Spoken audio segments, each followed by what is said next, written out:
ABP Ganga, खबर आपकी, जुबान आपकी। कोरोना संकट के दौरान निर्यात के क्षेत्र में उत्तर प्रदेश एक बार फिर से 5वें पायदान पर पहुंच गया है। कोरोना के चलते दुनिया भर में आर्थिक गतिविधियां ठप हो गई थी, जिसके चलते चालू वित्त वर्ष के शुरुआती 8 महीने यानी अप्रैल से नवंबर 2020 के दौरान देश और उत्तर प्रदेश के निर्यात कारोबार में भी गिरावट दर्ज की गई। लेकिन लॉकडाउन से बाहर आने के बाद मुख्यमंत्री योगी आदित्यनाथ की ओर से निर्यात कारोबार को बढ़ावा देने के लिए उठाए गए कदमों का असर दिखने लगा है और यूपी का निर्यात कारोबार पटरी पर लौटने लगा है। 2019 में अप्रैल से नवंबर तक देश से 14,84,386.50 करोड़ रुपए के उत्पादों का निर्यात हुआ। तब यूपी से 80,058.44 करोड़ रुपए के उत्पादों का निर्यात किया गया। कोरोना संकट के दौरान जब साल 2020 में अप्रैल से नवंबर तक देश से 12,99,354.87 करोड़ रुपए के उत्पादों का निर्यात हुआ, तब यूपी से 72,508.14 करोड़ रुपए के उत्पाद विदेश भेजे गए, जिसके बाद यूपी, महाराष्ट्र, तमिलनाडु, कर्नाटक, पश्चिम बंगाल, बिहार, दिल्ली, केरल, मेघालय, नागालैंड, मणिपुर, उत्तरांचल, अरुणाचल प्रदेश, जम्मू कश्मीर जैसे राज्यों को पीछे छोड़ते हुए निर्यात के मामले में देश में 5वीं रैंक पर आ गया है। बड़ी उपलब्धि उत्तर प्रदेश के लिए। वहीं वाराणसी में अलग अंदाज में नए साल का स्वागत किया गया। वाराणसी के 80 घाट पर 2021 के पहले दिन शाम को आरती हुई। वेदों के मंत्रों के साथ गंगा के तट पर नए साल का शानदार आगाज और स्वागत किया गया।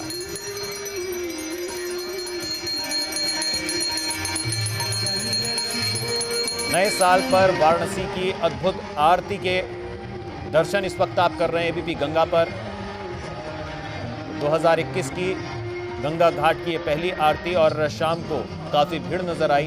तो वेदों मंत्रों के साथ गंगा के तट पर नए साल का स्वागत किया गया।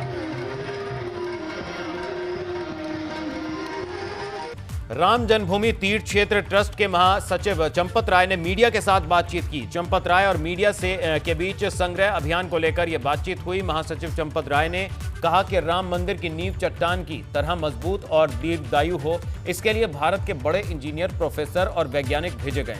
चंपत राय ने कहा कि मकर संक्रांति तक राम मंदिर की एक अच्छी और मजबूत नींव की ड्राइंग तैयार हो जाएगी। राम मंदिर अब 360 फीट लंबा, 335 फीट चौड़ा होगा, जबकि शिखर की ऊंचाई 160 फीट होगी। अयोध्या में बनने वाले 3 मंजिला मंदिर के निर्माण में कुल 4 लाख पत्थरों का इस्तेमाल किया जाएगा। कि मंदिर का ड्राइंग, मंदिर का प्रारूप बड़ा किया गया है। अब मंदिर 360 फीट लंबा बनेगा,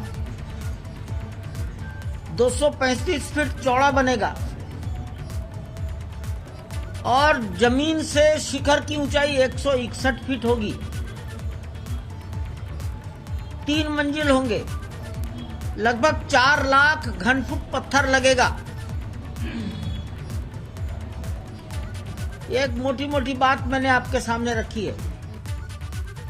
वहीं साधु संतों की सबसे बड़ी संस्था अखिल भारतीय अखाड़ा परिषद ने योगी सरकार द्वारा लाए जा रहे धार्मिक स्थल रजिस्ट्रेशन रेगुलेशन अध्यादेश 2020 पर यू टर्न ले लिया है। अखाड़ा परिषद की प्रयागराज के श्रीमठ बागंबरी गद्दी में हुई अहम बैठक में सभी संतों ने इस अध्यादेश पर सीएम योगी के फैसले का समर्थन करने का बड़ा ऐलान किया है। अखाड़ा परिषद के अध्यक्ष महंत नरेंद्र गिरी का कहना है कि सीएम योगी खुद एक संत हैं और गोरक्ष पीठ के पीठाधीश्वर हैं, इसलिए धार्मिक स्थल रजिस्ट्रेशन एवं रेगुलेशन अध्यादेश 2020 को लेकर वे जो भी फैसला लेंगे, सभी साधु संत उस फैसले का सम्मान और समर्थन करेंगे। इस मौके पर मौजूद सभी 13 अखाड़ों के प्रतिनिधियों ने प्रयागराज माघ मेले की हो रही तैयारियों की तर्ज पर हरिद्वार महाकुंभ की तैयारियां किए जाने का भी प्रस्ताव पास किया है। मेले का स्वरूप देकर के, मेले की व्यवस्था देकर के सभी संत महात्माओं ने यहाँ के मुख्यमंत्री का आभार व्यक्त किया, धन्यवाद दिया। इतनी बड़ी व्यवस्था इतने कम समय में की गई और सारे अधिकारियों को भी धन्यवाद आशीर्वाद दिया गया।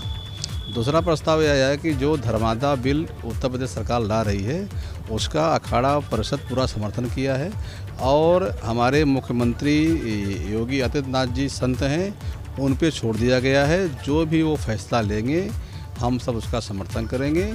महाराष्ट्र सरकार में जितने भी संत महात्माओं की हत्याएं हो रही हैं, अभी कल एक महात्मा मार दिया गया, चिंता व्यक्त की गई, बहुत रोष व्यक्त किया है। और ये कहा गया कि अगर संतों को सुरक्षित रखने का कोई व्यवस्था महाराष्ट्र सरकार नहीं करती है तो हम लोग बहुत बड़ा एक आंदोलन करेंगे।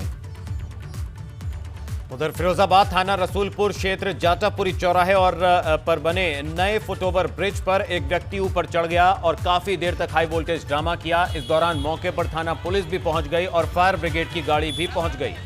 वहीं काफी मशक्कत के बाद में उस व्यक्ति को पुल से नीचे उतारा गया। बाद में यह बताया गया कि उसके गले में रस्सी भी थी और उसे पुलिस अपने साथ ले गई। जब पुलिस ने नीचे उतारकर उससे पूछताछ की तब उसका नाम खुर्रम खां पता लगा, जो जसराना के पाड़म क्षेत्र का रहने वाला है, जो कि मानसिक रूप से परेशान है, जिसका 3 साल से इलाज भी चल रहा है। मौके पर काफी संख्या में भीड़ इकट्ठा हो गई और यह मामला लोगों के बीच काफी चर्चा में बना रहा।